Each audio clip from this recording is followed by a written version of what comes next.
Auzubillahi minasyaitonirrajim. Bismillahirrahmanirrahim. Alhamdulillahi rabbil alamin, wassalatu wassalamu ala asyrafil anbiya'i wal mursalin wa ala alihi wa sahbihi ajma'in. Rabbi shrah li sadri wa yassir li amri wahlul 'uqdatam min lisani yafqahu qawli. Rabbi zidna 'ilma warzuqna fahma.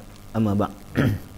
Alhamdulillah, pertama dan selamanya marilah kita merafakkan setinggi kesyukuran kita kehadrat Allah Subhanahu wa taala, kerana dengan limpah kurnianya Allah Subhanahu wa taala mempertemukan kita pada malam ni insya-Allah dalam suasana majlis ilmu untuk kita menghayati dan juga mentadabbur ayat-ayat Al-Quran. Mudah-mudahan Allah Subhanahu wa taala berikan kita manfaat daripada ayat-ayat ini insya-Allah. Jadi saya ucapkan terima kasih kepada tuan-tuan dan puan yang hadir pada malam ni dalam kesibukan, mungkin dalam kata apa, nak rehat hujung minggu kan. Jadi kita boleh peruntukkan masa untuk datang, dan juga terima kasih kepada rakan-rakan kita yang tonton secara live pada malam ni insya-Allah. Jadi tuan-tuan dan puan yang dirahmati Allah Subhanahu wa taala, kita telah pun berlalu pada minggu lepas hari-hari yang mana disebutkan oleh Nabi sallallahu alaihi wasallam, ma min ayyamin al-amalu salih fiha ahabba ila Allah. Tidak ada hari-hari yang mana amal soleh di dalamnya disukai oleh Allah Subhanahu wa taala daripada 10 awal Zulhijjah. Hatta disebutkan oleh Nabi sallallahu alaihi wasallam amal soleh di dalamnya lebih disukai oleh Allah Subhanahu wa taala daripada jihad. Kecuali mereka yang pergi berjihad dengan harta dan jiwa mereka dan tak balik, dan mereka mendapat syahid di jalan Allah Subhanahu wa taala. Jadi saya yakin dan saya percaya tuan-tuan dan puan yang ada di hadapan saya dan mungkin juga yang menonton secara live, yang ini kita telah orang kata apa, berusaha sehabis baik untuk kita melaksanakan ibadah di dalam hari-hari yang kita sebutkan tersebut. Yang ini mungkin ada yang berpuasa, ada yang melaksanakan korban dan sebagainya. Dan kalau kita tengok sekarang ni pun saudara-saudara kita se-Islam kita yang berada di Makkah telah pun selesai, mungkin selesai ibadah haji lah. Walaupun demikian, ini tak bermakna selepas selesai ibadah haji kita tak bincang surah Al-Hajj. Kerana apa? Kerana surah Al-Hajj ini bukan sekadar nak menceritakan tentang haji, tetapi ada beberapa perkara yang kita telah sebutkan sebahagiannya minggu lepas, dan kita akan masuk pada malam ni. Dan kalau kita tengok pada tajuk malam ni pun, kita membincangkan tentang kiamat. Tersebut dah minggu lepas, bulan lepas, yang mana apa kaitan haji dengan kiamat ni sangat dekat. Kerana apa? Dalam ibadah haji, sebagai contoh pengumpulan di Arafah, mengingatkan kita tentang pengumpulan di Mahsyar. Yang ini orang yang tidur di Mina, yang ini tak masuk package VIP lah. Yang ini package biasa ni, mungkin kena tidur orang kata apa, rapat-rapat, berdebu dan sebagainya, bangkit dalam keadaan habis berdebu, mengingatkan kita bagaimana esok kita akan bangkit daripada kubur. Yang ini kita duduk di dalam kubur ni juga di dalam tanah, dalam keadaan berdebu. Dan banyak lagi amalan-amalan haji ni yang mana akan mengingatkan kepada kita tentang hari kiamat. Jadi insya-Allah kita akan mulakan pada malam ini insya-Allah surah Al-Hajj daripada ayat yang pertama, dan yang mana tuan-tuan yang perempuan kalau nak tengok dia sudut mukadimah yang kita bincangkan bulan lepas, insya-Allah kita boleh pergi kepada channel YouTube Tadabbur Center insya-Allah. Okey. Bismillahirrahmanirrahim. Allah Subhanahu wa taala memulakan suratul Hajj dengan ayat A'udzubillahi minasyaitonirrajim. Bismillahirrahmanirrahim. Ya ayyuhan nasu taqu rabbakum inna zalzalatas saati syai'un 'azim. Ya ini wahai umat manusia, bertakwalah kamu kepada Tuhanmu. Sesungguhnya gempa hari kiamat itu sesuatu perkara yang amat besar. Jadi kalau kita tengok ayat ini, dia ada sababun nuzul dia. Ada sebab yang disebutkan oleh ulama, yang mana disebutkan dalam hadis yang diriwayatkan oleh At-Tirmizi dalam bab tafsirul Quran. Ya ini ketika mana ayat ini turun, maka dalam keadaan Nabi SAW dalam perjalanan. Maka beliau bertanya kepada sahabat, tahukah kalian hari apa itu? Ini bilakah berlaku inna zalzalatas sa'ah? Ini apakah hari tersebut? Mereka menjawab, ada Allah dan Rasulnya lebih mengetahui. Jadi beliau bersabda, itulah hari ketika mana Allah Subhanahu Wa Taala berfirman kepada Adam, utuslah utusan-utusan ke neraka. Adam bertanya, wahai Rabb, apa maksud utusan-utusan ke neraka? Allah Subhanahu Wa Taala menjawab, 999 orang masuk ke neraka, sedangkan 1 orang masuk ke syurga. Kaum muslimin pada waktu itu pun menangis. Dan mereka menangis disebutkan sampai mereka ni tak buat apa pun. Tak buat apa maksudnya, tak masak, tak makan, nangis. Bila Nabi SAW sebut. Ini dalam ramai orang, hanya seorang yang dipilih masuk syurga oleh Allah Subhanahu Wa Taala. Jadi apabila melihat keadaan tersebut, maka Rasulullah SAW pun bersabda, maka beramallah dan istiqamahlah dan usahakanlah untuk benar, kerana tidak ada kenabian pun melainkan jahiliah pasti ada di hadapannya. Ini setiap daripada dakwah yang dibawa oleh para anbiya ini akan datang musuh-musuh yang mana akan menentang dakwah para anbiya. Lalu diambillah bilangan kejahiliahan, bila selesai itulah yang terbaik, dan bila tidak selesai disempurnakan dari kaum munafik. Tidaklah perumpamaan kalian dengan umat-umat lain kecuali seperti tanda yang ada di lengan binatang unta. Yang ini nak menunjukkan bahawa bilangan, kalau kita tengok unta ni, mungkin bila orang sebelah unta, dia tengok tanda yang mungkin ada dekat unta, berbanding nak tengok unta tu, mungkin tak nampak tanda-tanda dia. Ataupun seperti tahi lalat yang mana di sisi unta. Tahi lalat dengan unta yang besar kan. Kalau kita tengok korban, lembu pun dah besar kan, ataupun kerbau. Tapi ini unta dengan tahi lalat. Ini menunjukkan bahawa orang yang beriman itu sangatlah sedikit berbanding orang yang mana terkesan dengan jahiliah. Jadi ini merupakan satu, kita katakan, amaran dan juga bentuk perkara yang Allah Subhanahu Wa Taala nak gambarkan tentang hari kiamat, bagaimana kedudukannya, yang mana bagaimana nasib manusia di hari akhirat esok. Jadi sebab itu kita tengok Allah Subhanahu Wa Taala menyebutkan, ya ayyuhan nasu taqu rabbakum. Menariknya kalau kita tengok berkaitan dengan ayat ini, ayat ini berada dalam suratul Hajj. Secara tak langsung kita tengok perkaitannya dengan haji, dan apabila dia menceritakan tentang kiamat, Allah Subhanahu Wa Taala menggunakan perkataan an-nas, manusia. Kalau tengok ibadat-ibadat yang lain, sebagaimana contoh solat, Allah Subhanahu Wa Taala sebut, ya ayyuhallazina amanu. Yang ini, wahai orang beriman, aqimus solah wa atuz zakah. Yang ini, dirikanlah solat, tunaikanlah zakat. Hatta orang yang berpuasa, ya ayyuhallazina amanu kutiba alaikumus siyam. Ini orang yang beriman. Tapi kalau kita tengok berkaitan dengan haji, perkara yang berkaitan dengan haji ataupun Masjidil Haram ini, Kaabah dan sebagainya, dalam suratul Ali Imran sebagai contohnya, Allah Subhanahu Wa Taala sebut, inna awwala baitin wudi'a lin-nas. Ya, ini rumah yang pertama yang dibina, yang diletak dia punya kerangkanya itu kepada manusia, untuk manusia. Yang ini cerita tentang manusia. Bahkan apabila Allah Subhanahu Wa Taala sebutkan tentang haji, Allah sebut, walillahi 'alan nasi hajjul bait. Ini bagi Allah Subhanahu Wa Taala ke atas manusia adalah untuk pergi ziarah ke bait, yang ini Baitul Haram. Persoalannya, kalau kita fikirkan, kalau ibadah-ibadah yang sebelum ni yang kita sebutkan selain daripada haji, kenapa Allah Subhanahu Wa Taala menujukan ataupun memberikan arahan itu kepada orang-orang yang beriman?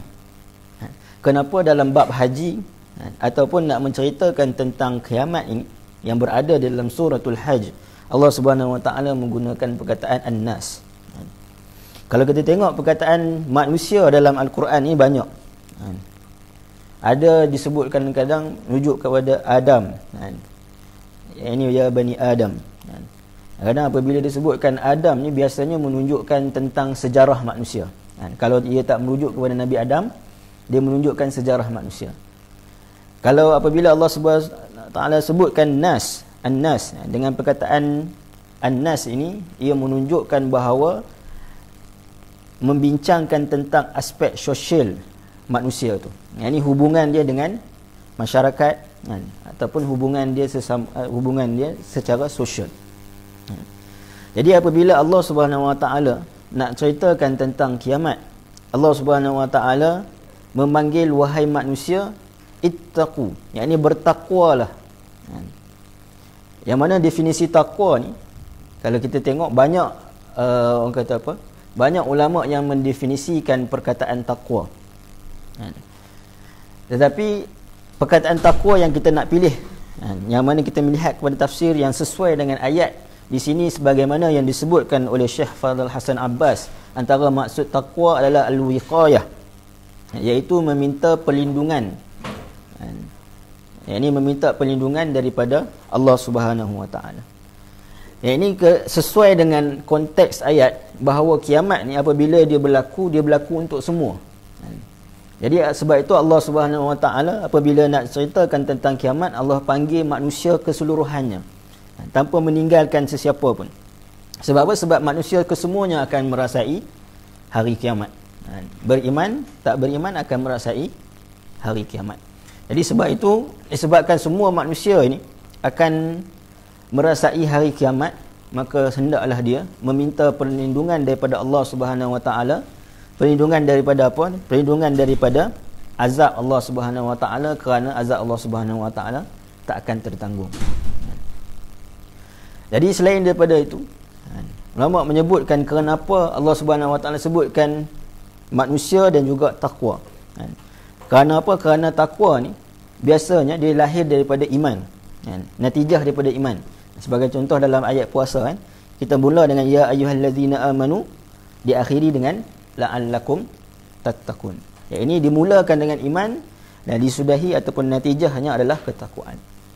Tapi kenapa manusia secara keseluruhannya apabila Allah Subhanahu Wa Taala menujukan ayat ini, Allah Subhanahu Wa Taala minta untuk bertakwa, antaranya adalah kena adanya peranan dakwah untuk manusia. Yang ini yang kita sebut tadi dalam aspek sosial apabila membincangkan tentang an-nas, manusia.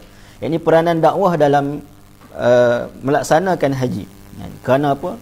Kerana menerusi haji ini diperlukan ataupun mesti dilakukan oleh manusia. Tapi orang yang bukan Islam, dia terlepas satu syarat, iaitu Islam. Yang ini mesti ada syarat Islam itu. Dan kalau kita tengok dari sudut sejarahnya, yang ini dalam sirah Nabi SAW, Nabi SAW sangat menggunakan waktu haji. Waktu haji maksudnya di sini waktu haji orang jahiliah. Waktu haji ini untuk Nabi SAW berdakwah. Dia tengok dalam sirah bagaimana Nabi SAW pergi berdakwah ketika mana musim haji. Setiap kali Nabi akan pergi ke kemah-kemah. Macam kita tengok kemah sekarang ni lah.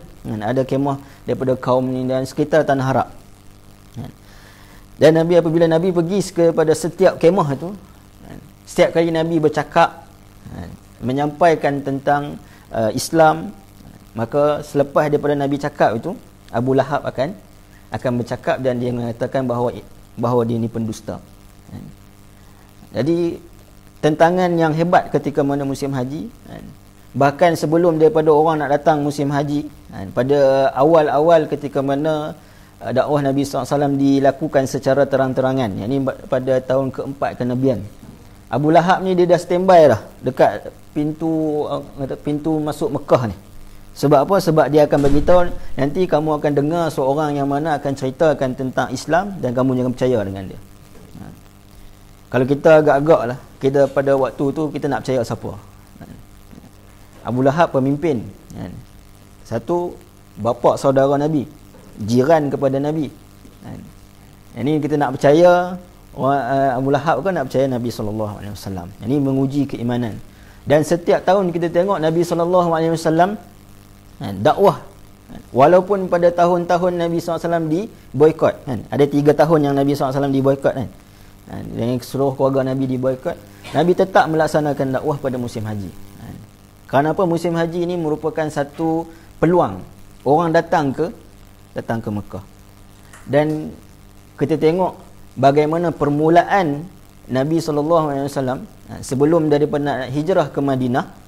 Ini bagaimana pembentukan negara Islam di Madinah itu bermula pada musim haji. Ini apabila Nabi SAW dapat bertemu pada Bai'atul Aqabah yang pertama dengan 12 orang, dengan 6 orang. Dan kemudiannya Bai'atul Aqabah yang kedua juga pada musim haji. Ini orang yang berjanji untuk bersama-sama dengan Nabi SAW. Jadi kalau kita tengok sejarah Nabi SAW ini, pada musim haji ini adalah musim yang mana Nabi tak tinggalkan peranan dakwah. Nabi nak panggil manusia untuk kembali kepada Allah Subhanahu Wa Taala. Sebagai salah satu perkara yang Nabi nak sebutkan adalah berkaitan dengan hari kiamat yang bakal datang. Dan juga nak mengelakkan manusia ni daripada nak lindungi manusia daripada azab Allah Subhanahu Wa Taala. Jadi Allah Subhanahu Wa Taala memulakan ayat yang kita bacakan tadi, ya ayyuhan nas taqu rabbakum inna zalzalatas saa'ati syai'un azim. Yani sesungguhnya goncangan yang berlaku, zalzalah as-saa'ah, yakni pada waktu hari kiamat itu berlaku, adalah satu perkara yang sangat besar. Jadi kalau kita tengok di sini Allah Subhanahu Wa Taala bermulakan dengan inna. Yani inna ni dalam Al-Quran dia merujukkan kepada izalatus syak. Yakni membuang sangkaan. Ini boleh jadi berlaku ke tak berlaku tak. Yani dengan yakinnya bahawa perkara ni akan berlaku. Inna zalzalatus saa'ah.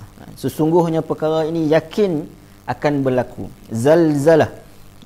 Kalau kita tengok perkataan zalzalah ni, dia adalah perkataan yang berulang.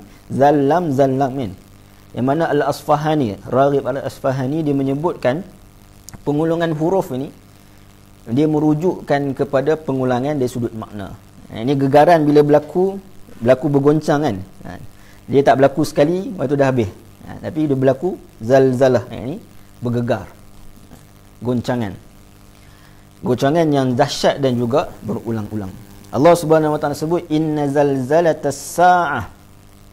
Apabila Allah Subhanahu Wa Taala sebutkan sa'ah, ini merupakan satu benda yang besar dan juga menakutkan. Kenapa? Kerana sa'ah ni dia as-sa'ah. Allah Subhanahu Wa Taala sebut alif lam sa'ah dengan alif lam. Yang ini merujukkan kepada hari kiamat. Cumanya as-sa'ah ni juga merujukkan kepada waktu yang tertentu tapi tak tahu bila. Jadi kalau contohlah, kalau kita katakan, kalau contoh katakan jabatan apa, kalau meteorologi ke jabatan apa yang berkaitan dengan apa ni, alam sekitar bukan sekitar, cuaca. Jabatan cuaca lah kita katakan. Mungkin kalau dia bagi tahu kepada kita dalam masa minggu ni, contohnya bagi tahu minggu ni, tak bagi tahu bila. Minggu ni mungkin akan berlaku gegaran sebagai contoh. Auzubillah lah. Sebagai contoh. Jadi kita dalam masa minggu tu, apa yang kita buat? Kita melakukan persediaan, betul. Yang ni mungkin kita dah setting kat mana tempat yang mungkin kita nak duduk supaya selamat. Kalau kita nak berada di rumah, mungkin bagaimana keadaan kalau rumah tu bergegar. Yang ni kalau kita tahu dalam masa seminggu tu. Tapi ini Allah Subhanahu Wa Taala menyebutkan sesuatu gegaran yang akan berlaku pada hari kiamat yang kamu tak tahu waktu tu bila. Tak ada, orang kata apa, tanda-tanda yang hampir. Yang mungkin tanda-tanda yang kecil hari kiamat tu ada. Tapi bila spesifiknya berlaku, tak ada siapa yang tahu. Hatta Nabi SAW pun tak tahu. Ini Nabi bila ditanyakan mata sa'ah, Nabi tak jawab. Nabi biasanya akan sebut tentang asyrat, tentang apa ni, bagaimana tanda-tanda kepada kiamat. Ataupun apabila sahabat bertanyakan mata sa'ah, bila sa'ah, bilanya hari kiamat, Nabi akan jawab, apa yang kamu sediakan untuk kamu bawa balik ketika mana berlakunya kiamat. Jadi apabila Allah Subhanahu Wa Taala sebut gegaran hari kiamat tu, yang mana kita tak tahu bila, maka kita ambil daripada yang Nabi SAW sebutkan tadi dalam hadis, bahawa apa yang kita sediakan untuk kita menghadapi hari tersebut. Yang mana kita sebutkan tadi, Allah Subhanahu Wa Taala sebut kepada kita dalam ayat yang sama, ya ayuhan nasu taqu. Yang ini kita hendaklah minta perlindungan daripada Allah Subhanahu Wa Taala daripada hari kiamat ni. Yang mana gegarannya akan berlaku. Yang mana ulama membincangkan bilakah gegaran ni akan berlaku. Dan jumhur ulama mengatakan ia berlaku di atas muka bumi ni. Dan juga dia berlaku sebelum daripada kiamat. Kemudian Allah Subhanahu Wa Taala sebut inna zalzalatas saati syai'un, adalah sesuatu. Syai' ini adalah sesuatu lah. Yang mana kalau hari kiamat ni dalam Al-Quran ada banyak nama. Banyak nama hari kiamat. Waqi'ah, kadang sebut hadithah, macam-macam lah nama-nama hari kiamat ni, yaumul ba'ts, yaumuddin dan sebagainya. Kenapa Allah Subhanahu Wa Taala tak menggunakan salah satu daripada nama daripada hari-hari kiamat, nak menunjukkan bahawa hari kiamat tu berlaku? Allah guna satu syai'. Yang ni benda yang tak tahu. Syai' ni benda sesuatu yang tak ada gambarannya. Sesuatu perkara yang tidak ada gambaran. Yang ni nak sebutkan betapa besarnya benda tu berlaku.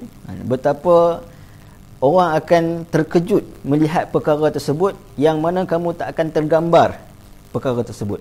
Walaupun kita mendatangkan gambar ni, yang berlaku, gempa yang berlaku di Palu. Walaupun kita mendatangkan gambar ni, kita gambaran dia macam ni tak. Kita bayangkan yang kita nampak ni adalah rumah-rumah, bangunan-bangunan yang hancur. Tapi apabila berlakunya kiamat, apa kata Allah Subhanahu Wa Taala? Sebagai contoh dalam surah At-Takwir, wa idzal jibalu suyirat. Dan apabila gunung ganang diterbangkan ke angkasa dan hancur menjadi debu. Yang ni kalau kita tengok gambar ni, gunung ganang belakang tu tak ada apa. Nak menunjukkan bila Allah Subhanahu Wa Taala sebutkan syai', satu benda yang tak ada gambaran. Bahkan disebutkan syai'un azim. Yang ini berlakunya itu azim ni, sifat Allah Subhanahu Wa Taala, antaranya maksudnya adalah keagungan, dan dia juga satu benda yang tidak boleh ditandingi. Yang ini nak sebutkan bahawa gegaran yang berlaku pada hari kiamat ni merupakan satu gegaran yang hebat, yang besar, yang mana tidak ada gambaran dia, dan tidak pernah dilihat dan dirasai oleh mana-mana orang dalam muka bumi ni. Walaupun dah berlaku gegaran di mana-mana, gempa bumi di mana-mana, bahkan lebih dahsyat daripada itu, dan mana gegaran tersebut tidak ada tandingannya. Jadi nak menunjukkan bahawa gegaran pada hari kiamat ini dan juga permulaan hari kiamat ini adalah satu benda yang sangat besar, yang tidak ada tandingannya. Jadi sebab itu kalau kita tengok ayat ini menunjukkan kepada kita, apabila dia menyebutkan tentang hari kiamat ni tidak ada gambaran, yang mana dia perlu diyakini dengan apa? Dengan takwa tadi. Kenapa? Kerana takwa inilah yang mana akan membuatkan manusia merasai keyakinan, yakin dengan satu benda yang tak nampak. Kenapa? Kerana kita tak tahu kadar bahayanya bagaimana, tapi kita beriman dengan ketakwaan kita. Sebab tu kalau contoh dalam surah Al-Hajj juga, dalam ayat yang ke-37, Allah Subhanahu Wa Taala sebutkan tentang korban, yang mungkin sebahagian tuan-tuan dan puan-puan yang mana terlibat dalam korban. Apa kata Allah Subhanahu Wa Taala? lan yanalallaha luhumuha wala dima'uha walakin yanalut taqwa minkum. Ya, ini Allah Subhanahu Wa Taala bukan nak tengok sembelihan bila mana kamu buat sembelihan itu, darah yang kamu tumpahkan ataupun daging yang kamu masak sedap ke dan sebagainya, tapi Allah Subhanahu Wa Taala nak tengok satu benda yang tak nampak daripada perkara tersebut, iaitu takwa. Kenapa? Takwa inilah yang membuatkan manusia meyakini satu benda yang tak nampak. Jadi itu ayat yang pertama. Allah Subhanahu Wa Taala sebutkan, ya ayyuhan nasu taqu rabbakum inna zalzalatas saati syai'un azim. Baik. Kemudian boleh tuan-tuan, puan-puan? Kalau ada persoalan boleh kita bincangkan insya-Allah. Mungkin sebab kita bincangkan tentang hari kiamat, dia suasana dia macam ni sikit. Dan insya-Allah mudah-mudahan Allah Subhanahu Wa Taala mudahkan kita insya-Allah. Okey, baik. Jadi tadi ayat yang pertama, Allah Subhanahu Wa Taala ceritakan kepada kita apa yang berlaku kepada bumi. Ya, ini ketika mana datangnya hari kiamat ini, permulaan hari kiamat itu, apa yang berlaku kepada bumi ini adalah gegaran. Tetapi apa yang berlaku kepada manusia? Ini ketika mana gegaran itu berlaku, apa yang berlaku kepada manusia? Yang ni yang kita nak kena tengok. Iaitu pada ayat yang kedua Allah Subhanahu wa taala menyebutkan yauma tarawunaha tazhalu kullu murdi'atin amma arda'at wa tada'u kullu dhati hamlin hamlaha wa taran nasa sukara wa ma hum bisukara walakinna azaballahi syadid. Iaitu pada hari kamu melihat peristiwa-peristiwa yang mengerikan itu, tiap-tiap ibu yang menyusukan anaknya melupakan anak yang disusukannya, dan tiap-tiap perempuan yang mengandung akan gugurkan anak yang dikandungnya, dan engkau akan melihat manusia itu mabuk padahal mereka sebenarnya tidak mabuk, tetapi azab Allah Subhanahu wa taala amatlah berat dan juga mengerikan. Ayat yang kedua. Okay. Jadi pada ayat ini Allah Subhanahu wa taala menyebutkan, iaitu Allah Subhanahu wa taala sebut yauma tarawunaha tazhalu kullu murdi'atin. Ya, ini kamu akan melihat. Yauma tarawunaha, kamu akan melihat. Ya, ini kalian akan melihat. Allah Subhanahu wa taala datangkan dengan bentuk jamak ataupun plural. Kerana apa? Nanti kita akan tengok Allah Subhanahu wa taala sebut pada ayat yang sama, tapi yang seterusnya Allah kata wataran nas dengan singular. Kenapa? Ada sebab dah. Okey. Oh, ni tak nampak sikit ayat dia. Kalau tuan-tuan buka dalam Al-Quran, boleh tengok. Yang ini yauma tarawunaha tazhalu. Ya, ini tazhalu, zahalun. Ya, ini maksudkan ketakutan. Kerana apa? Dalam Al-Quran banyak yang maksud takut. Khasyah pun takut juga. Tapi zahala, tazhalu ini ada ketakutan disebabkan berlakunya satu perkara yang dahsyat hingga akan membuatnya sedih. Sedih kenapa? Sedih kerana bila berlaku, contoh gegaran berlaku, sedih, tak tahu nak pergi mana. Nak buat apa tak tahu. Bahkan dia melupakan sesuatu yang berkaitan dengan diri dia. Ini perkataan tazhalu. Apabila Allah Subhanahu wa taala gunakan perkataan tersebut. Yauma tarawunaha, ya, ini kalian akan tengok. Yang ini merujukkan bahawa setiap manusia tadi, ya ayuhan nas, setiap orang akan merasai dan akan melihat perkara ni berlaku. Sebab tu Allah Subhanahu wa taala gunakan plural, jamak. Yauma tarawunaha tazhalu kullu murdi'atin. Ini setiap daripada kullu murdi'atin. Murdi'atin ini adalah keadaan menyusukan bayi. Yang mana dalam bahasa Arab, ketika mana kita nak membezakan antara lelaki dan wanita, kadang-kadang digunakan dengan diletakkan huruf ta marbutah. Macam contoh, sebagai contoh kita sebut talibun, iaitu pelajar lelaki. Kalau kita sebut talibah, iaitu pelajar perempuan. Tetapi dalam beberapa perkataan yang mana dia hanya merujukkan kepada perempuan, dia tak merujuk kepada lelaki. Sebab apa? Lelaki tak boleh buat benda tu. Contoh hamil, kita tak sebut perempuan imra'atun hamilah. Tak. Kerana apa? Kerana yang boleh hamil perempuan je lah. Lelaki hamil benda lain, besar. Jadi imra'atun hamil cukup untuk menggambarkan bahawa wanita itu hamil. Begitu juga dengan menyusu, cukup mengatakan dengan imra'atun murdi'un, ya, ini dia menyusukan, penyusu anak. Tapi apabila Allah Subhanahu wa taala tambah ta murdi'atun, ya, ini menunjukkan keadaan. Ya, ini maksudnya ketika mana berlaku gegaran itu, seorang ibu itu dia tengah menyusukan anak, dalam keadaan tengah menyusu. Murdi'atun, dalam keadaan tengah menyusukan anak tersebut. Kemudian Allah Subhanahu wa taala sebut kullu murdi'atin amma arda'at. Yang ni kita nak kena tengok. Ya, Allah Subhanahu wa taala sebut setiap ibu yang mana tengah menyusukan bayi tersebut, maka dia akan melepaskan susu tersebut, amma arda'at. Yang ni perkataan amma ni, kalau tuan-tuan dan puan tengok pada ayat tu, dia tulis ain sini, kan? Anma. Yang ni asalnya adalah an ma, kan? Ini bila digabungkan amma. Baik. Saya nak tanya tuan-tuan dan puan-puan, kalau seorang ibu dia menyusukan siapa? Bayi lah, anak, kan? Anak itu adalah manusia, betul? Bukan barang kan. Yang mana kalau manusia ni, kita nak sebutkan kepada, kita nak tanya siapa, maka kita gunakan perkataan man. An man. Kan? An man. Yang ni maksudnya seorang ibu tu dia tinggalkan anak dia. Yang ni meninggalkan anak yang dia susukan. Yang ni menunjukkan bahawa yang ditinggalkan itu adalah seorang manusia. Tetapi Allah Subhanahu Wa Taala sebut kat sini dengan perkataan amma. Yang mana ma ni merujukkan kepada barang ataupun selain daripada manusia.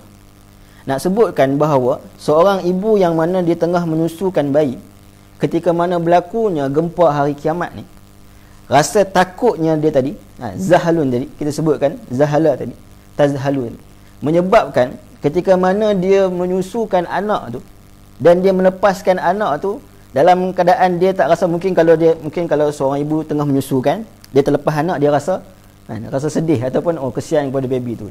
Tapi apabila dia melepaskan anak pada waktu ni, dia tak rasa apa dah. Sebab apa? Dia rasa macam dia tengah lepaskan barang. Contoh kita lepaskan barang, macam kita tak rasa apa dah. Yang ni nak sebutkan bahawa dahsyatnya berlaku hari kiamat ni, hinggakan seorang ibu yang mana, kenapa disebutkan seorang ibu? Kerana ibu yang menyusukan anak ni adalah waktu fatrah bonding antara ibu dan anak. Dan waktu ni adalah waktu yang seorang ibu yang mungkin ada sebahagian kita yang ibu-ibu rasa bagaimana kasih sayangnya dengan anak tersebut. Yang ni kalau tengah menyusu ada nyamuk gigit, kalau boleh nak bakar nyamuk tu. Kerana apa? Kerana marah kan. Sebab apa? Sebab gigit anak. Jadi kasih sayang seorang ibu yang mana dia menyusukan anak, tetapi nak kata dahsyatnya berlaku hari kiamat ni, dia melepaskan anak tersebut seperti mana dia melepaskan barang. Yang ini dia tak akan rasa sedih dan dia tak akan terasa. Kerana apa? Kerana masing-masing tadi tazhalu, yang ini sedih dan dah terlupa dah. Dah tak nampak, dah tak fikir apa dah. Nak sebutkan bahawa dahsyatnya hari kiamat. Anma arda'at, iaitu anak yang dia susukan. Wa tada'u kullu dhati hamlin hamlaha. Yang ini menggugurkan. Kalau ayat ini dia menunjukkan kepada menggugurkan. Ayat ini seorang ibu kandung dia menggugurkan. Jadi boleh juga disebutkan dalam tafsir yang lain selain daripada menggugurkan kandungan, iaitu boleh juga hamlin hamlaha ni bukan sekadar menunjukkan ibu yang bawa kandungan. Kerana apa? Dia boleh juga membawa maksud seorang yang membawa tanggungan di belakang dia. Tanggungan di belakang dia. Sebab dia ada kat sini, dia ada perbahasan di sudut qiraat. Yang mana qiraat ada yang baca menunjukkan kepada ibu yang mengandung, ada qiraat yang baca menunjukkan kepada orang yang membawa satu barang kat belakang dia. Jadi apabila berlaku satu kecemasan, sebagai contoh, kita bawa barang banyak, apa yang kita akan buat? Kita lepaskan barang tu supaya apa? Supaya kita dapat lari. Sebagaimana contoh dalam perang Uhud kan. Ini bagaimana kenapa umat Islam pakat berebut pergi ambil harta rampasan perang? Kerana apa? Kerana orang musyrikin dah lari pada waktu tu. Dan dia pun nak bagi laju lagi lari ni, kena buang habis baju besi, kena buang habis pedang. Sebab apa? Sebab takut.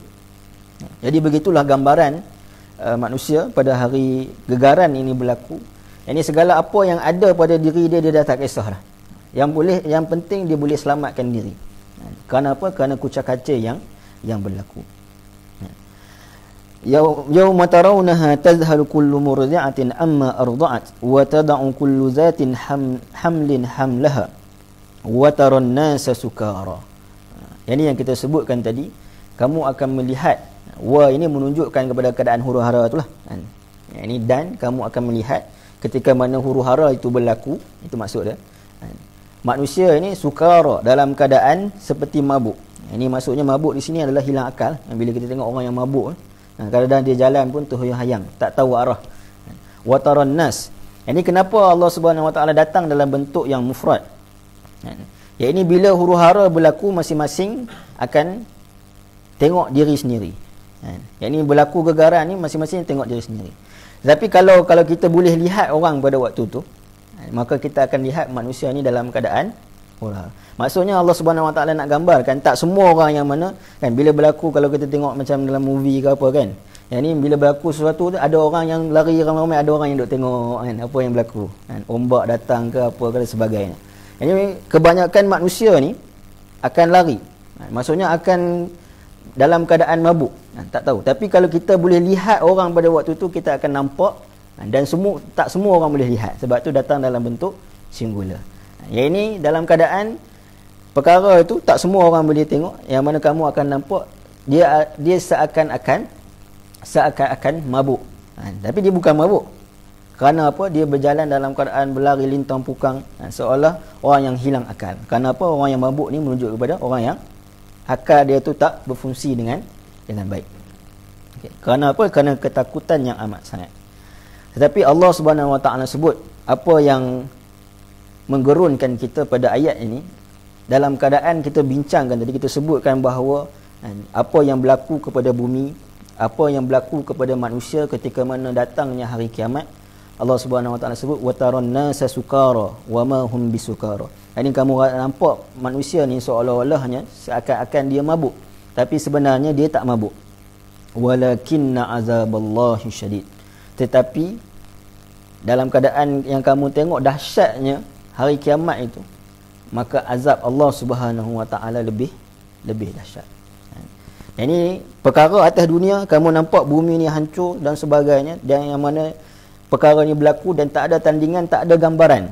Manusia huru-hara dalam keadaan huru-hara, yang mana pada waktu tu, dan Allah Subhanahu Wa Taala sebut, maka azab Allah Subhanahu Wa Taala lebih dahsyat. Menunjukkan peristiwa selepas daripada berlakunya gegaran dan juga hari kiamat ni, ketika mana kita bertemu dengan Allah Subhanahu Wa Taala, maka ketika mana kita bertemu dengan Allah Subhanahu Wa Taala itu merupakan perkara yang lebih besar. Na'udzubillah, kalau dikenakan seksaan, maka seksaan itu adalah yang lebih besar. Yang mana kalau dalam Al-Quran kita tengok, Allah Subhanahu Wa Taala menyebutkan azab ni dengan pelbagai sifat dia. Dalam surah Al-Hajj ni pun kita akan tengok nanti.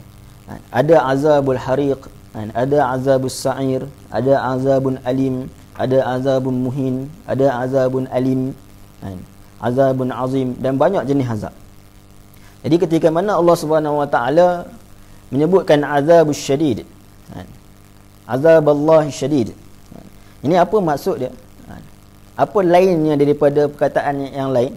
Yang ini azabun azim dan sebagainya.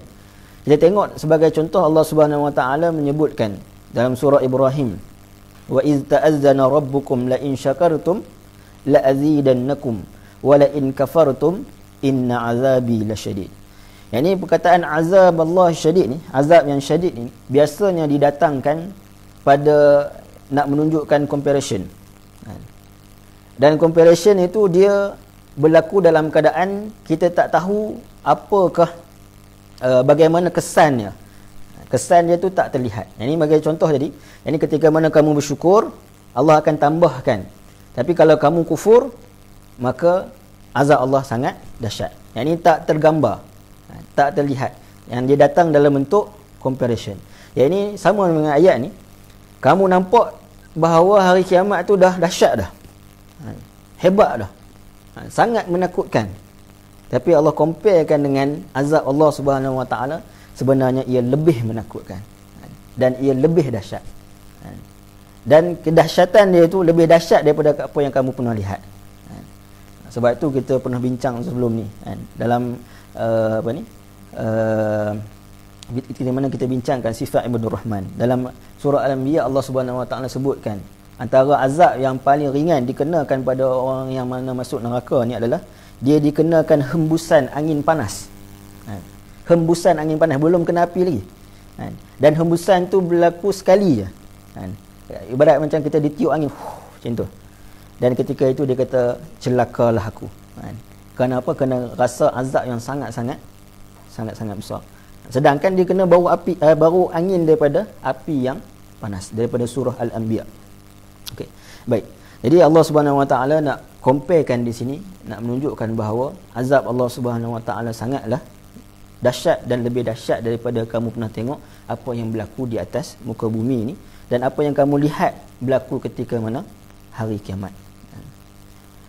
Okay. Jadi itulah ayat yang mana, dua ayat yang menceritakan tentang huru-hara hari kiamat dan juga dahsyatnya hari kiamat ni, yang menunjukkan bahawa ia tak tergambar oleh pemikiran kita dan dia sangat satu perkara yang sangat dahsyat.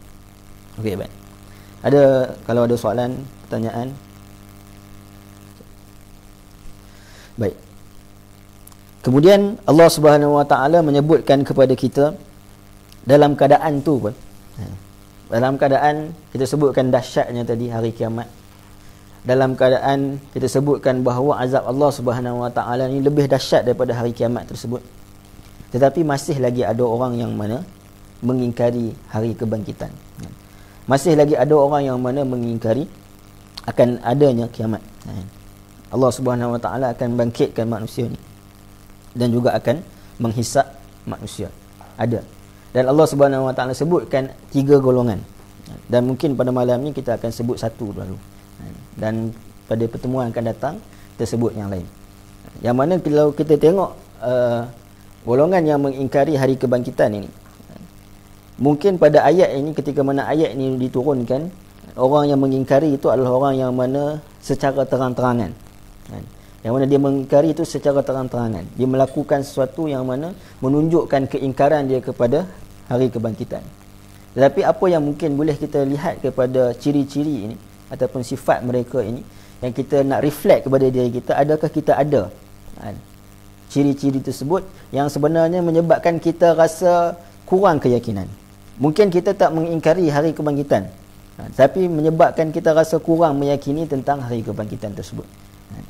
Jadi Allah Subhanahu Wa Taala sebutkan yang pertama, golongan yang mana mengingkari hari kebangkitan, Allah Subhanahu Wa Taala sebut pada ayat yang ketiga, wa minan nasi man yujadilu fillahi bighairi ilmin wa yattabi' kulla syaitanin marid. Dan ada di antara manusia yang membantah-bantah perkara-perkara yang berhubung dengan Allah Subhanahu Wa Taala dengan tidak berdasarkan sebarang pengetahuan, dan ia menurut tiap-tiap syaitan yang telah sebati dengan kejahatan. Baik. Yang ini Allah Subhanahu Wa Taala sebut wa minan nasi man yujadilu fillahi bighairi ilm. Yang ini ketika mana Allah Subhanahu Wa Taala sebut wa minan nas, yang ini ada sebahagian daripada manusia. Allah Subhanahu Wa Taala sebenarnya nak meng-highlight sesuatu ataupun nak meng-highlight golongan manusia yang tertentu, sama ada mungkin baik ataupun mungkin buruk. Contohnya macam ni, kita sebutkan dalam kelas ni. Dalam kelas ni ada orang yang, semua orang adalah orang yang rajin menuntut ilmu sebagai contoh. Tetapi ada seorang daripada yang ada dalam kelas ni, maksudnya kita nak highlightkan orang tu. Faham tak? Ini wa minan nas, ketika mana Allah Subhanahu Wa Taala sebut wa minan nas, ini ada sebahagian daripada kalangan manusia. Ini Allah menunjukkan, Allah nak highlightkan apa yang ada pada dia. Sama ada mungkin baik ataupun mungkin buruk. Baik tu alhamdulillah. Kalau macam tadi, ada seorang daripada dalam kelas ni yang mana sangat lebih rajin lagi, sebagai contoh, daripada pelajar yang rajin. Jadi bila mana Allah Subhanahu Wa Taala sebut wa minan nas, yang ni Allah Subhanahu Wa Taala nak cuba highlightkan, yang ni kamu nak kena tengok apa yang ada pada diri dia. Kalau orang yang baik, kita nak kena contohi kebaikan dia. Kalau orang yang buruk, maka kamu nak kena tengok dan juga ambil pengajaran, hindari keburukan yang dia lakukan. Wa minan nasi man yujadilu fillahi bighairi ilmi. Ya, ini yujadil. Yujadil ini adalah menunjukkan kepada perdebatan yang sia-sia. Asalnya perdebatan yang sia-sia ataupun yang berdebat tanpa ada bukti ataupun asas yang kukuh. Sebab itu ketika mana dalam surah An-Nahl, Allah Subhanahu Wa Taala sebut wajadilhum billati hiya ahsan. Ini berdebat dengan mereka dengan cara yang lebih baik. Ini Allah tak tinggalkan wajadilhum. Tak. Wajadilhum billati hiya ahsan. Kerana mujadalah ini asalnya adalah perdebatan yang sia-sia dan juga tanpa bukti. Dalam Al-Quran banyak tanaza'a, juga menunjukkan kepada yang ni orang kata apa? Perdebatan ataupun syajara, juga menunjukkan kepada perselisihan. Jadi apabila Allah Subhanahu Wa Taala sebutkan yujadil, ia menunjukkan kepada perdebatan yang mana tanpa bukti dan juga tanpa asas yang kukuh.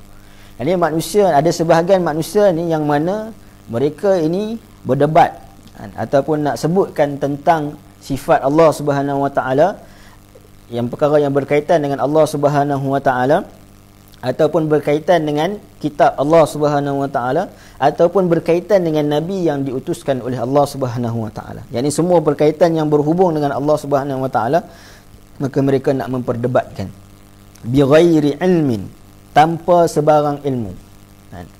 Jadi ilmu ni datang dalam bentuk kata nama am, yang kita sebut dalam bahasa Arab nakirah. Yang ini merujukkan perdebatan itu sia-sia kerana apa? Tidak bersandarkan kepada sebarang ilmu pengetahuan, baik ilmu sains, baik ilmu agama, ataupun ilmu mana-mana pun tak bersandarkan apa-apa bukti dan juga ilmu. Jadi sebab itu Allah kata wa minan nasi man yujadilu fillahi bighairi ilmin.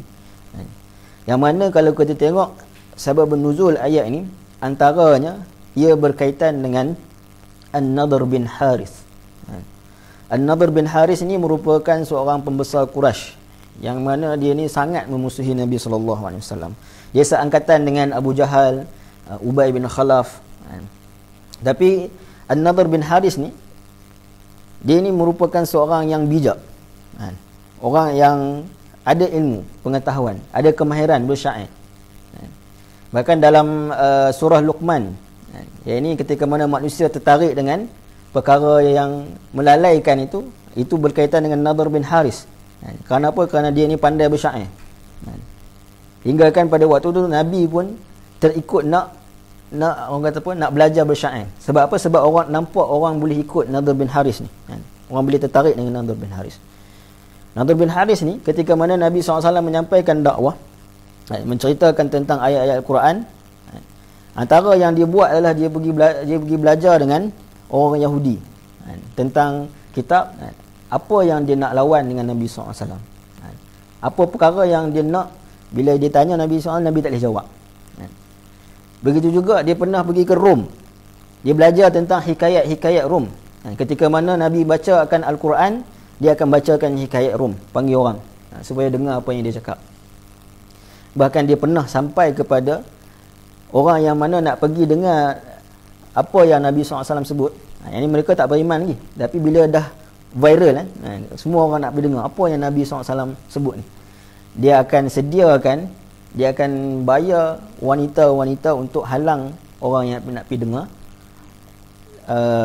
ceramah lah kita kata, ataupun nak pergi dengar apa yang Nabi SAW nak sampaikan.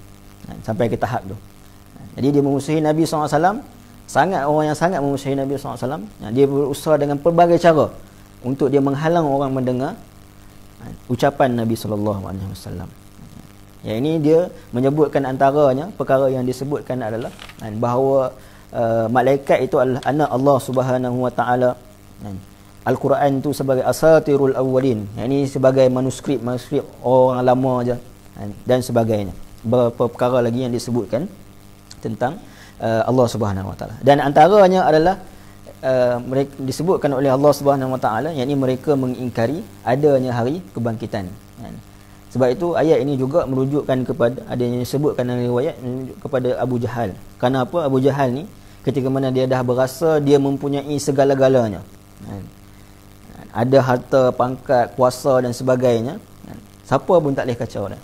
Maksudnya tak ada orang yang boleh orang kata apa, memudaratkan dia. Yang ini dia berkuasa. Yang ini tak akan adanya hari dia dibalas dengan apa yang dilakukan di atas muka bumi. Itu kepercayaan mereka. Allah Subhanahu Wa Taala sebut wa minan nasi man yujadilu fillahi bighairi ilmin wa yattabi'u kullu syaitanin marid. Yattabi', yang ini mengikut setiap daripada gerak-geri dan juga langkah. Dalam Al-Quran ada dua apabila Allah Subhanahu Wa Taala sebutkan dengan ittaba'a dan juga dengan tabi'a. Ittaba'a ni yang mana menjadikan ayat ni wa yattabi'u, yang mana asalnya adalah ittaba'a, dia menunjukkan bahawa mengikut setiap gerak-geri dan juga langkah. Saya bagi contoh yang mudah. Ya, ini kalaulah kita tak tahu jalan. Jadi seorang mana kita minta tolong tunjukkan jalan. Jadi bila dia tolong tunjukkan jalan, kita ikut dia. Itu adalah tabi'ah. Jadi kenapa bila kita ikut dia, kita mungkin tak buat apa yang dia buat. Mungkin dia drive, kita hanya follow duduk belakang. Yang ni duduk dalam kereta dia atas kursi belakang. Ni dia tengah drive, kita pun buatlah apa yang kita buat. Tapi apabila Allah Subhanahu Wa Taala sebut ittaba'a, dia merujukkan buat setiap gerak-geri. Kalau contoh seorang ayah tu, dia siram pokok, anak dia pun nak siram pokok. Kalau ayah dia minum air, anak dia pun nak minum air. Ini maksudnya dia ikut setiap gerak-geri tu. Bukan sekadar ikut follow nak pergi mana, follow setiap gerak-geri dan juga langkah. Jadi nak sebutkan bahawa mereka yang mana berdebat tentang Allah Subhanahu Wa Taala, yang berhubung dengan Allah Subhanahu Wa Taala ni tanpa sebarang ilmu, mereka ni sebenarnya mengikut setiap gerak-geri syaitan. Kerana maksud syaitan, selain daripada makna syaitan tu, ia menunjukkan kepada kedegilan. Jadi daripada mematuhi arahan Allah Subhanahu Wa Taala. Jadi mereka menunjukkan ayat ni nak sebutkan mengikut setiap tunjuk ajar syaitan yang mana jauh daripada rahmat Allah Subhanahu Wa Taala dan juga kebaikan. Ya, ini marid, berasal daripada perkataan maruda, yang menunjukkan jauh daripada kebaikan. Yang mana orang yang pergi jauh daripada kebaikan ni, hingga kan apabila dia berada dalam kesesatan tu, dia dah lupa dah jalan balik. Ini yang na'udzubillah.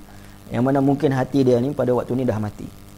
Yang mana apabila dah lama sangat bergumam dalam dosa, dah tak jumpa dah jalan balik kepada Allah Subhanahu Wa Taala. Yani wa yattabi'u kullu syaitanin marid. Dan marid ini juga menunjukkan bahawa kejahatan itu bukan semata-mata ia datang semata-mata menunjukkan jalan. Ini syaitan ni bukan sekadar menunjukkan jalan keburukan, tetapi syaitan itu sendiri sumber kepada keburukan. Yang manusia yang berjidal tadi, yang berdebat tentang Allah Subhanahu Wa Taala ni tadi, mereka ini mengikut syaitan, yang mana syaitan tu bukan sekadar dia menunjukkan jalan keburukan, tapi syaitan itu sendiri adalah sumber keburukan. Yang kejahatan itu dilakukan atas kehendak sendiri dan juga disebabkan kedegilan dia sendiri. Jadi nak sebutkan orang yang mana berdebat ataupun mengatakan sesuatu tentang Allah Subhanahu Wa Taala tanpa ilmu ni, mereka ini ibaratkan mengikut gerak-geri syaitan. Kemudian Allah Subhanahu Wa Taala menyebutkan pada ayat yang seterusnya, Allah Subhanahu Wa Taala sebutkan kutiba alaihi annahu man tawallahu fa annahu yudilluhu wa yahdihi ila azabis sa'ir. Ya, ini yang telah ditetapkan kepada tiap-tiap syaitan itu bahawa sesiapa yang berketuakan dia, maka sesungguhnya ia akan menyesatkannya dan memimpinnya kepada azab neraka. Ya, ini kalau kita tengok kat sini, Allah Subhanahu Wa Taala menyebutkan kutiba. Kalau dalam Al-Quran, bila kita sebutkan kutiba ni, apa implikasi selepas tu? Dia menunjukkan kepada wajib. Betul? Contoh kalau dalam ayat ahkam, ayat-ayat hukum, sebagai contohnya apa? Puasa. Kutiba alaikumus siyam. Dia ini diwajibkan ke atas kamu berpuasa. Jadi apabila Allah Subhanahu Wa Taala sebut kat sini, kutiba alaihi annahu man tawalla fa annahu, yakni ayat ni bukan menunjukkan kepada ayat-ayat hukum. Ayat ni berkaitan dengan jangan mengikut syaitan ataupun berketuakan syaitan. So apa manfaat Allah Subhanahu Wa Taala sebut kutiba alaihi annahu man tawallahu, yakni sesuatu yang telah ditetapkan, yang mana asalnya akan diiringi dengan perintah wajib ataupun perintah yang mana harus dilakukan. Iaitu Allah Subhanahu Wa Taala nak sebutkan ketika mana dituliskan ini merujukkan bahawa ini adalah final warning. Warning yang terakhir. Yang ini biasa kalau di universiti pelajar tak datang kan. Pelajar tak datang ke kelas, kita akan biasanya kalau sekali dua kali dia akan warning lisan. Cakap ini cakap baik-baik, nak kena hadir kelas dan sebagainya, apa implikasi tak hadir kelas. Kalau 3-4 kali dah sampai surat secara bertulis. Dan kita sebutkan pada bulan lepas bahawa surah Al-Hajj ni turun di antara hujung Nabi SAW berada di Mekah dan permulaan Nabi SAW berada di Madinah. Dan dia ada ayat Makkiyah, ada ayat Madaniyah, yang mana disebutkan sebagai ulama lebih kurang sama banyak. Jadi ketika mana Nabi SAW nak berhijrah ke Madinah, yang ini dah nak keluar daripada Mekah ni, maka inilah ayat-ayat yang terakhir yang turun kepada orang musyrikin sebagai final warning. Kalau kamu tak mau ikut lagi, kamu tunggulah azab Allah Subhanahu wa taala. Jadi sebab itu Allah Subhanahu wa taala sebut kutiba alaihi annahu. Ini last warning. Ayat ini menunjukkan bahawa amaran yang terakhir bagi syaitan dan juga mereka yang menjadikannya sebagai ketua dengan mengikut setiap gerak-geri dan juga kehendaknya. Maka apa kata Allah Subhanahu wa taala? Sesungguhnya syaitan ini yudilluhu fa innahu yudilluhu wa yahdihi ila azabis sa'ir. Yang mana Allah Subhanahu wa taala sebut syaitan ni akan membuatkan kamu berpaling daripada jalan yang lurus dan akan menunjukkan yahdi, menunjukkan step by step kepada azabis sa'ir. Ini Allah Subhanahu wa taala pada ayat ni yang menariknya kalau kita tengok, Allah Subhanahu wa taala sebut yudilluhu wa yahdihi, sedangkan dolal, sesat dengan hidayah ni adalah dua perkataan yang berlawanan, kan? Sesat dan juga hidayah, dua perkataan yang berlawanan. Jadi Allah Subhanahu wa taala sebut dua-dua kepada syaitan, yudilluhu wa yahdihi. Dia ni akan menyesatkan dan juga akan membawa kamu, menunjukkan kamu. Tapi apabila Allah Subhanahu wa taala sebutkan sedemikian, dia ibarat kalau kita dalam bahasa mudahnya, kita katakan kepada seseorang yang mungkin dia sesat, dia ni sesat contohnya. Ini bukan kita nak label tak. Tadi mungkin dah terbukti bahawa apa yang dia bawa itu adalah sesat. Ini sebagai contoh saja. Iaitu kita katakan dia sesat. Kalau kamu nak ikut, pergilah ikut dia. Kenapa? Kamu akan ikut, dia akan bawa kamu ke arah yang lebih sesat. Kenapa? Kerana yang dia tahu hanyalah kesesatan. Seolah-olah sedemikian. Ya, ini Allah Subhanahu wa taala nak gambarkan di sini bahawa nak ceritakan syaitan itu menyesatkan. Kalau kamu nak juga ikut dia, nak juga menjadikan dia sebagai ketua, maka silakan. Dia akan bawa kamu kepada ke jalan yang sesat. Kerana apa? Kerana syaitan ini tidak mengetahui selain daripada jalan yang sesat. Dan Allah Subhanahu wa taala sebut yudilluhu wa yahdihi ila azabis sa'ir. Ini kita nampak azab yang lain pula. Iaitu disebutkan syaitan ni akan menyesatkan dan juga akan membawa manusia, menunjukkan manusia ke arah keburukan. Dan keburukan itu ke mana? Ila azabis sa'ir. Ini perkataan sa'ir. Ini mana perkataan sa'ir ini ia biasa digunakan pada syaitan. Dalam Al-Quran, azabis sa'ir ni apabila Allah Subhanahu wa taala gunakan azabis sa'ir, dia biasa merujuk kepada syaitan. Sebab apa? As-sa'ir ini menunjukkan satu api yang telah terbakar, tapi sa'ir ini menunjukkan dia menyemarakkan api tersebut. Api mungkin kecil ataupun bakaran dia. As-sa'ir ni, azabis sa'ir ni adalah menyemarakkan azab itu dengan menyemarakkan api tersebut. Ini kenapa biasanya disebutkan dengan syaitan? Kerana syaitan ni buat daripada api.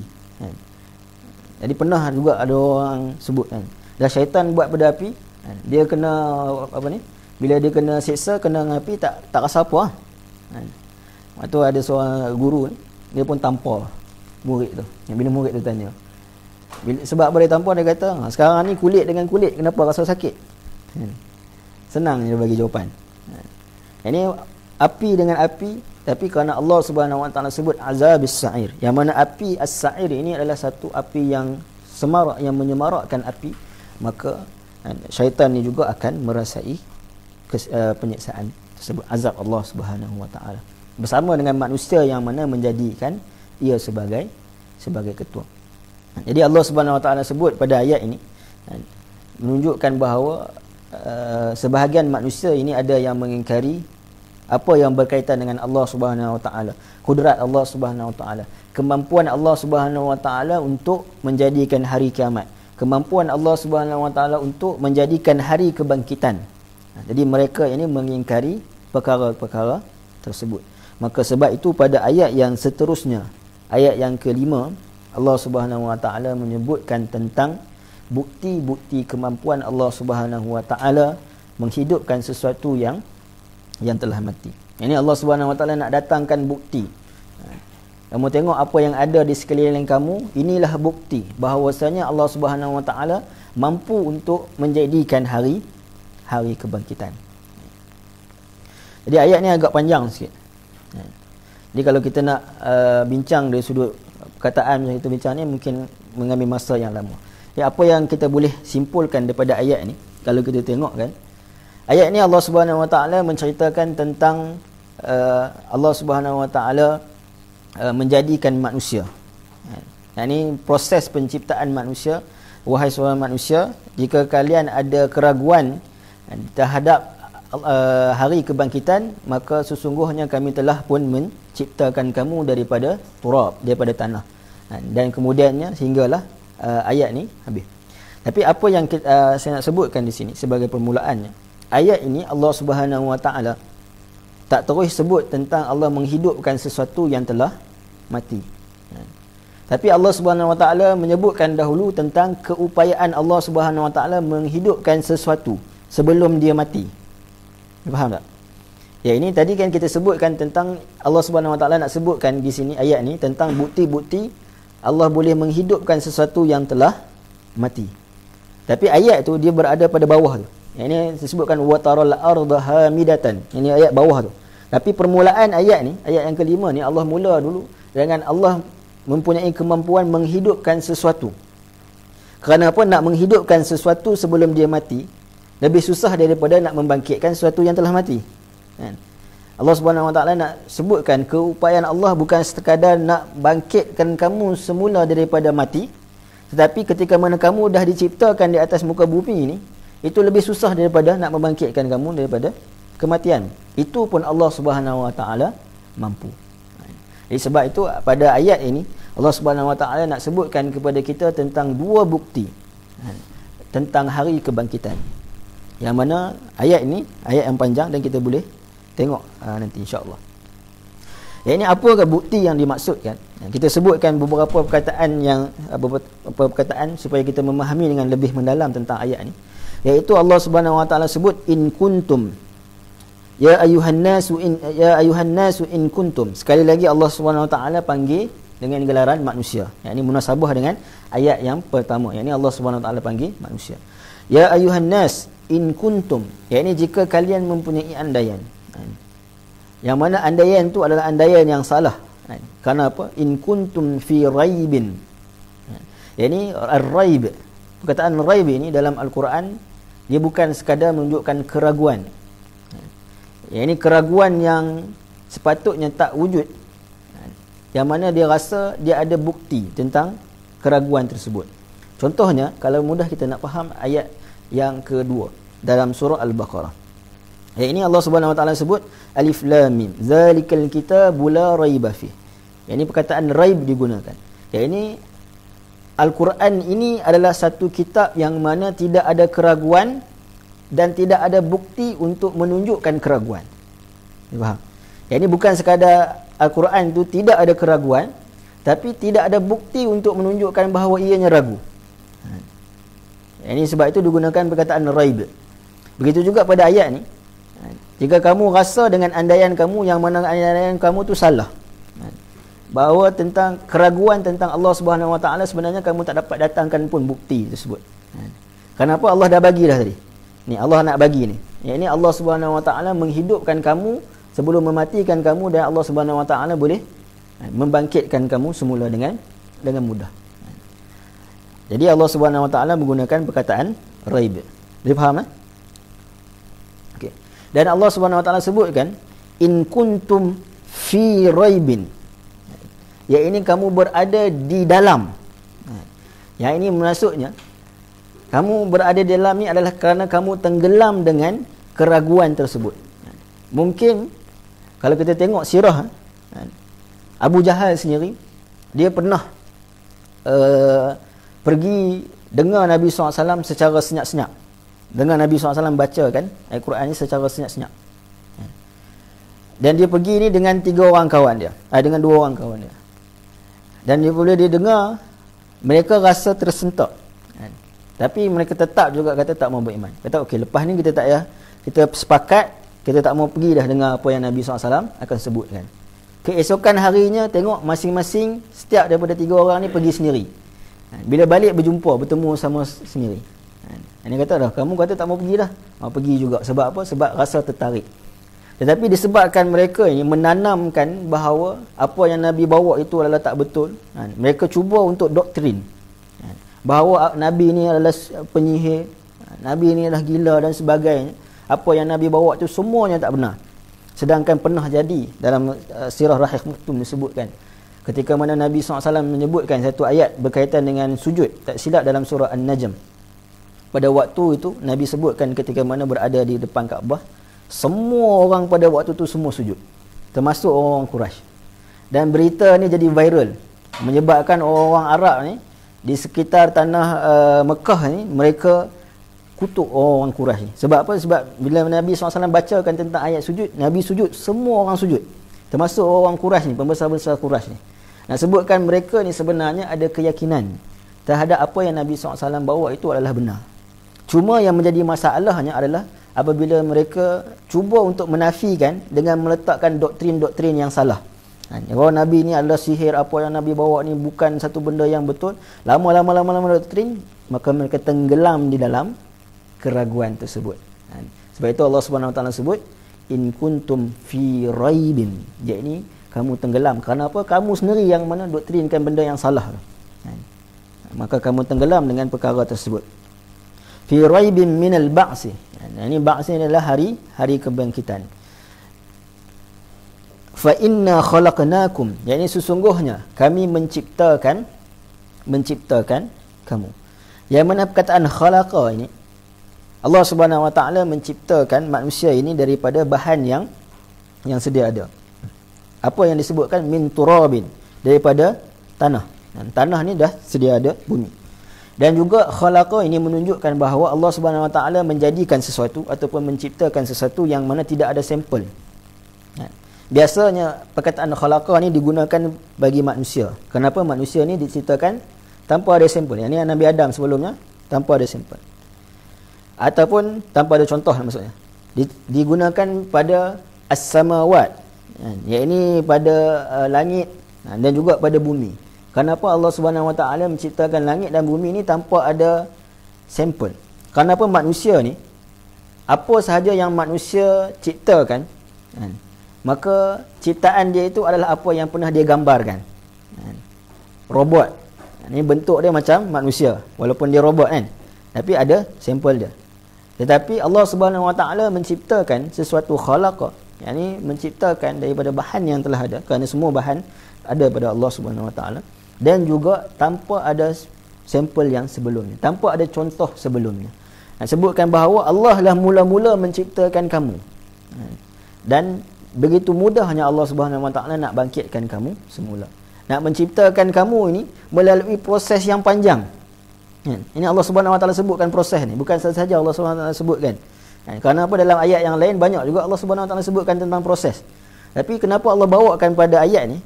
Kerana Allah nak sebutkan, nak ciptakan kamu ni bukan mudah.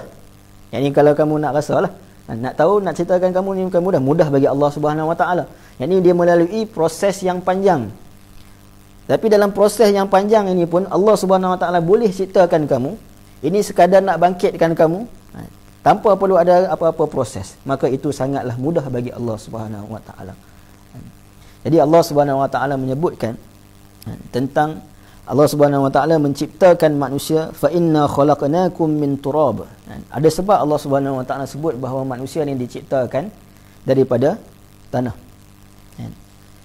Kerana apa? Kerana pada ayat yang seterusnya nanti kita akan tengok bahawa Allah Subhanahu Wa Taala juga menyebutkan tentang bumi yang telah kering kontang. Dan Allah Subhanahu Wa Taala menurunkan air dan ia hidup semula. Ini manusia tu sedemikian, yang mana dia boleh hidup semula, dia boleh bangkit semula, seperti mana tanah ataupun kering kontang tadi. Iaitu Allah Subhanahu Wa Taala sebut, fa inna khalaqnakum min turabin summa min nutfatin, yakni daripada air mani, summa min alaqatin summa min mudghatin mukhallaqatin wa ghairi mukhallaqatin. Ini Allah Subhanahu Wa Taala sebut bahawa Allah menciptakan manusia dari sudut peringkat-peringkat kehidupan manusia ini. Ada yang mana janinnya disempurnakan, ada yang mana janinnya tak disempurnakan oleh Allah Subhanahu Wa Taala. Ini nak menunjukkan bahawa Allah Subhanahu Wa Taala lah yang berhak menentukan kejadian manusia itu, dan ia dikawal oleh Allah Subhanahu Wa Taala. Bahkan ketentuan Allah Subhanahu Wa Taala itu tentang kehidupan manusia ni. Yang ini bermula daripada seorang bayi ataupun seorang janin itu berada di dalam perut mak dia. Yang mana bila mana janin ada dalam perut mak dia ni, ibu dia sendiri tak kontrol apa yang berlaku di dalam janin tersebut. Ketika mana nak dilahirkan, ada juga kata apa, bayi yang mana duduk dalam keadaan terbalik kan. Mak dia tak kontrol pun. Semuanya apa yang berlaku di dalam janin, dalam rahim seorang ibu tu adalah ketentuan Allah Subhanahu Wa Taala. Allah Subhanahu Wa Taala menciptakan kamu dalam proses yang panjang ni, dan Allah Subhanahu Wa Taala menentukan, mengawal apa yang berlaku kepada kamu. Maka Allah Subhanahu Wa Taala boleh tentukan dan juga Allah boleh kawal apa yang akan berlaku pada kamu selepas daripada kamu mati. Jadi Allah Subhanahu Wa Taala datangkan ayat-ayat ini, selain daripada ayat ni adalah ayat Quran, tapi nak menunjukkan bahawa ayat yang lain, iaitu apabila kamu melihat, tadabbur kepada apa yang berlaku di sekeliling kamu, kamu akan dapati bahawa apa yang Allah Subhanahu Wa Taala sebutkan itu adalah benar. Kemudian sikit lagi tuan-tuan, ini bukti hari kebangkitan yang kedua, iaitu Allah Subhanahu Wa Taala sebutkan, linubayyana lakum wa nuqirru fil arhami ma nasha'u ila ajalin musamma thumma nukhrijukum tiflan thumma litablughu ashuddakum. Ini Allah Subhanahu Wa Taala sebut dalam ayat ni, sebelum daripada bukti yang kedua ni, Allah Subhanahu Wa Taala sebutkan tentang Allah Subhanahu Wa Taala telah menetapkan apa yang berlaku di dalam rahim seorang ibu. Yang ini kita sebutkan tadi, sama ada dia akan hidup sampai ke hari tua ataupun dia hanya keluar jadi bayi dan kemudian dia meninggal. Itu semua adalah daripada kehendak Allah Subhanahu Wa Taala dan ketentuan Allah Subhanahu Wa Taala. Maka setiap daripada ketentuan Allah Subhanahu Wa Taala ni terserah kepada kehendak Allah Subhanahu Wa Taala. Jadi kalau mana kamu telah mati, kamu nak dibangkitkan, itu adalah kehendak Allah Subhanahu Wa Taala, maka Allah Subhanahu Wa Taala boleh melakukan perkara tersebut. Kemudian Allah Subhanahu Wa Taala sebut, kemudiannya wa taral arda hamidatan fa idza anzalna 'alaiha al-ma'a ihtazzat wa rabat wa anbatat min kulli zawjin bahij. Ya, ini Allah Subhanahu Wa Taala sebutkan, yang ini baru Allah datangkan tentang Allah menghidupkan semula satu benda yang telah mati. Jadi kita sebutkan bahawa Allah datangkan dulu satu benda yang tak ada dan Allah ciptakan. Itu pun Allah Subhanahu Wa Taala mampu dengan prosesnya yang panjang. Maka setakat nak bangkitkan kamu, maka itu lebih mudah bagi Allah Subhanahu Wa Taala. Ini hamidatan, ini menunjukkan kepada bumi itu kering atau kekeringan, tumbuhan itu disebabkan kekurangan air ataupun tanah yang gersang. Dan Allah Subhanahu Wa Taala sebut bahawa Allah menurunkan hujan. Yang fa iza anzalna 'alaiha al-ma', Allah menurunkan hujan, yang mana Allah Subhanahu Wa Taala menurunkan kepada manusia ni sumber bagi kehidupan, iaitu Allah Subhanahu Wa Taala menurunkan hujan. Dan Allah Subhanahu Wa Taala juga yang menguruskan pergerakan tumbuhan meskipun zahirnya bumi yang berbuat demikian. Ini maksudnya ayat ni menceritakan tentang wataral ard. Ini bumi yang gersang itu, ketika mana airnya turun, kamu nampak tumbuhan tumbuh, kan? Dan ini seolah macam bumi yang menyebabkan tumbuhnya pokok tersebut, tapi hakikatnya adalah Allah Subhanahu Wa Taala. Ini ketika mana kamu mati, Allah nak tumbuhkan ataupun Allah nak hidupkan kamu balik, maka Allah Subhanahu Wa Taala boleh berbuat demikian. Dan juga satu perkara yang saya sebutkan tadi, ketika mana Allah Subhanahu Wa Taala sebutkan manusia ini dibuat daripada tanah, elemennya adalah tanah, dan bumi ini antara elemennya adalah tanah, dan juga manusia elemennya adalah air, 70% air dalam diri kita, dan bumi ini juga 70% air. Jadi Allah Subhanahu Wa Taala nak sebutkan manusia yang mempunyai elemen tanah ni, sebahagian daripada bumi ini sudah tentu Allah Subhanahu Wa Taala juga mampu menghidupkan. Tanah yang mana lebih besar, yang mana manusia ni hanya ada elemen daripada tanah, daripada sebahagian kecil daripada bumi. Yang mana bumi ini lebih besar, Allah Subhanahu Wa Taala mampu menghidupkan apa yang telah mati di dalamnya, di atasnya, maka manusia lebihlah Allah Subhanahu Wa Taala mampu. Dan juga ayat ini secara tak langsung disebutkan sebagai ulama, ya ini manusia ni ketika mana mungkin sampai kepada tahap jiwa dimati. Bagaimana nak suburkan kembali adalah dengan mempercayai ayat Quran dan juga mentadabbur ayat Quran. Yang ini banyak disebutkan. Dalam surah Al-Baqarah disebut, dalam surah An-Nahl disebut bahawa hujan itu diibaratkan turun kepada manusia memberikan manfaat. Begitu juga Al-Quran itu diturunkan kepada manusia untuk memberikan manfaat. Jadi kalau manusia ini yang mana dia mungkin hati dia, jiwa dia sampai kepada mati, tapi dalam keadaan dia masih lagi mempercayai Al-Quran. Mungkin maksiat yang dia buat menyebabkan pekat kan? Tapi apabila dia masih lagi mempercayai Al-Quran, masih lagi nak belajar Al-Quran, masih lagi nak dengar tentang perkongsian yang berkaitan dengan Al-Quran, maka insya-Allah hati itu akan kembali tumbuh. Tapi yang jadi masalahnya orang-orang yang disebutkan oleh Allah Subhanahu Wa Taala, mereka ini telah menanam, tadi kita sebutkan doktrin bahawa Al-Quran ini tak betul. Al-Quran ini adalah ciptaan Nabi SAW. Maka dengan sebab itu mereka tak dapat kembali tadi. Mereka berada jauh daripada kebenaran dan tak dapat kembali kepada Allah Subhanahu Wa Taala. Okay, baik. Dan terakhir, iaitu berkaitan dengan ayat yang ke-6 dan ayat yang ke-7. Allah Subhanahu Wa Taala dah datangkan kepada manusia dua bukti yang ditunjukkan oleh Allah Subhanahu Wa Taala bahawa Allah mampu untuk membangkitkan manusia daripada mati manusia. Dan Allah Subhanahu Wa Taala sebut apa faedah daripada dua bukti yang Allah Subhanahu Wa Taala sebutkan ni. Dia ada 5 faedah ataupun 5 natijah dia. Yang Allah Subhanahu Wa Taala sebut, semua faedah ni bermula dengan an. Yang ini Allah Subhanahu Wa Taala sebut dalam ayat yang ke-6 dan ke-7. Allah kata zalika bi annallaha huwal haq wa annahu yuhyil mauta wa annahu ala kulli syai'in qadir. Ayat yang ke-6. Yang demikian membuktikan bahawa sesungguhnya Allah jualah Tuhan yang sebenar-benarnya, yang berhak disembah, dan sesungguhnya dialah yang menghidupkan makhluk-makhluk yang mati, dan dialah juga yang maha kuasa atas setiap sesuatu. Ayat yang ke-7, wa anna as-sa'ata atiyatun la raiba fiha wa anna Allah yab'atsu man fil qubur. Dan bahawa sesungguhnya hari kiamat itu tetap akan datang, tidak ada sebarang syak padanya, dan bahawa sesungguhnya Allah akan membangkitkan, menghidupkan semula orang-orang yang berada di dalam kubur. Jadi daripada dua ayat ni Allah Subhanahu Wa Taala sebut, daripada bukti yang Allah Subhanahu Wa Taala tunjukkan, dua bukti yang Allah Subhanahu Wa Taala tunjukkan, ada 5 faedah ataupun 5 natijah yang kamu akan dapat. Yang pertama adalah zalika bi annallaha huwal haq. Sebelum tu, kenapa Allah Subhanahu Wa Taala menggunakan perkataan anna? Ini persoalan dia. Anna. Banyak kali, ada 5 kali Allah Subhanahu Wa Taala sebut. Kenapa tak guna inna? Dan inna kan juga sebahagian daripada anna, sebahagian daripada inna kan. Kalau belajar dalam nahwu kan. Anna ini adalah satu perkara yang mana kita dapat ketahui ataupun dibuktikan dengan cara tadabbur dan juga tafakur. Sebagai contoh, Allah Subhanahu Wa Taala sebut dalam Al-Quran, alam tara annallaha khalaqas samawati wal arda bil haqq. Yakni kita nak tahu bahawa benarnya Allah Subhanahu Wa Taala itu adalah Allah menciptakan langit dan juga bumi. Ini Allah Subhanahu Wa Taala sebut Allah menciptakan langit dan bumi. Nak kata benarnya Allah Subhanahu Wa Taala itu wujud, macam mana kita nak yakin apabila kamu lihat dengan tadabbur dan juga tafakur kepada langit dan bumi. Anna, Allah Subhanahu Wa Taala sebut alam tara annallah.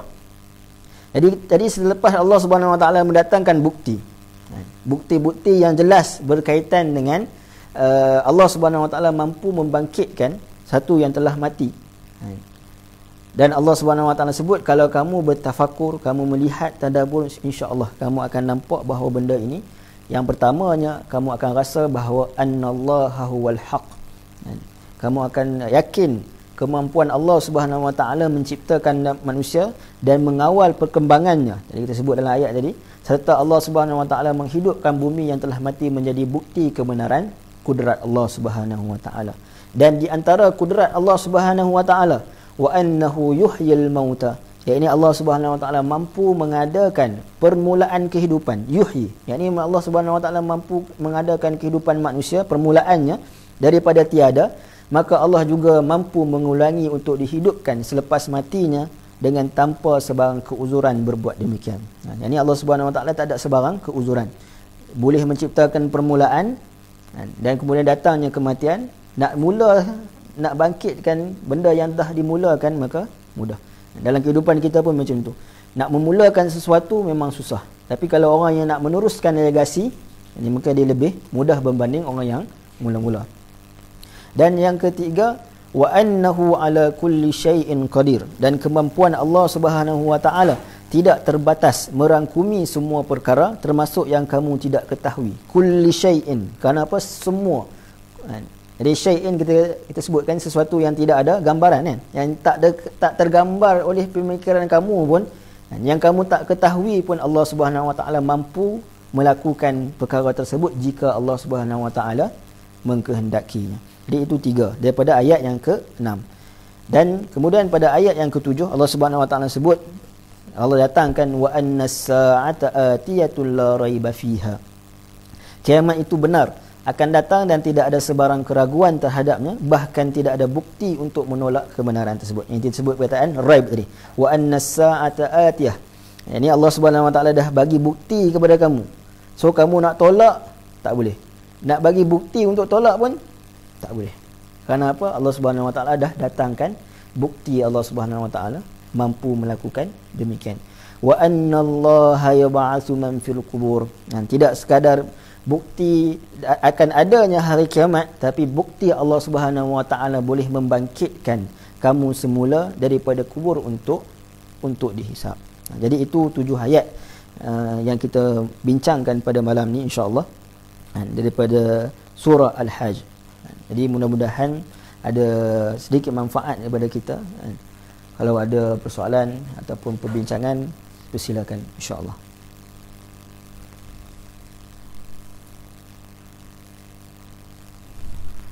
Boleh faham ke? Boleh insya-Allah.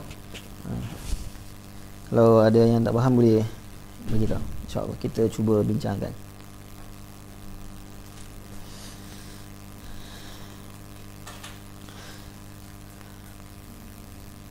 Tak ada. Okay. Sebagai teaser lah orang kata kan. Yang ini pada bulan yang akan datang, pertemuan yang akan datang, kita akan bincangkan lagi 2 ciri orang yang mana mengingkari hari kebangkitan. Yang ini pada ayat yang ke-8 dan juga pada ayat yang ke-11. Kedua-duanya ayat ni Allah Subhanahu wa taala mulakan dengan wa minan nas. Dan apa Allah Subhanahu wa taala macam saya sebutkan tadi, ketika mana Allah kata wa minan nas, ini nak menunjukkan bahawa Allah nak menghighlightkan sesuatu yang ada pada orang tu. Itu sifat pada orang tu sama ada baik ataupun buruk. Kalau buruk maka kita nak kena, bila kita lihat maka kita nak kena usaha tinggalkan keburukan yang dia ada. Ataupun kalau benda tu baik maka kita nak usaha untuk melakukan kebaikan yang telah dilakukan. Jadi pada ayat ini, walaupun sebagai penutup, walaupun Allah Subhanahu wa taala menceritakan tentang orang musyrikin, jadi kita sebut An-Nadhr bin Haris, Abu Jahal, Umayyah bin Khalaf dan sebagainya, terreflect kepada diri kita, pernah tak kita ada keraguan? Yang ini kita tak sebut melalui lisan, kita tak sebut melalui pengingkaran secara zahirnya, tetapi apabila kita melaksanakan sesuatu yang bertentangan dengan apa yang Allah Subhanahu wa taala suruh, yang ini bertentangan dengan jalan takwa itu tadi. Kita sebut kan, Allah Subhanahu wa taala sebut kamu nak percaya ni adalah dengan jalan takwa. Tapi bila kita buat satu perkara yang bertentangan dengan jalan takwa itu, maka kemungkinan kita ada sedikit rasa macam orang kata apa? Betulkah kita ni akan dibangkitkan? Betulkah kita ni akan dihisap amalan yang telah kita lakukan? Maka mudah-mudahan kita memperbaiki diri kita insya-Allah. Kerana apa? Kerana antara disebutkan, sebab kita berkait dengan kurban, antara tanda-tanda Allah Subhanahu wa taala terima kurban yang mungkin sebahagian tuan-tuan dan puan-puan telah melaksanakan adalah bertambah dari sudut takwa. Kerana apa? Dalam surah Al-Maidah Allah Subhanahu wa taala sebut pada ayat yang ke-27. Tuan-tuan boleh tengok cerita tentang Habil dan Qabil.